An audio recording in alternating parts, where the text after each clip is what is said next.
نسألك يا ذا الجلال والإكرام، نسألك يا ذا الجلال والإكرام، نسألك يا ذا الجلال والإكرام أن ترفع عنا البلاء والداء يا ربنا، وارحمنا برحمتك ولا تردنا عن أبوابك خائبين.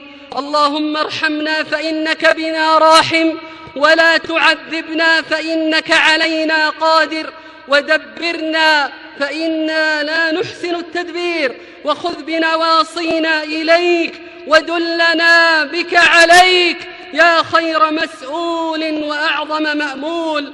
اللهم لا تقتلنا بغضبك، اللهم لا تقتلنا بغضبك ولا تهلكنا بعذابك، وعافنا قبل ذلك.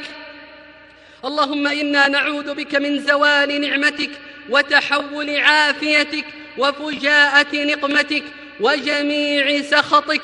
اللهم ادفع عنا الغلا والوبا والربا والزنا والزلازل والمحن وسوء الفتن ما ظهر منها وما بطن عن بلدنا هذا خاصة وعن بلاد المسلمين عامة يا رب العالمين.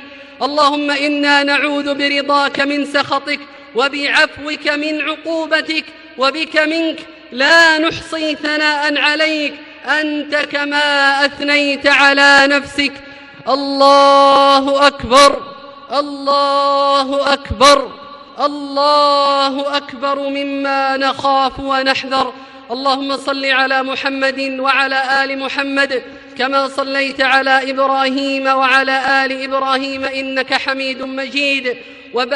اللهم بارك على محمد وعلى آل محمد كما باركت على إبراهيم وعلى آل إبراهيم إنك حميد مجيد. وآخر دعوانا أن الحمد لله رب العالمين।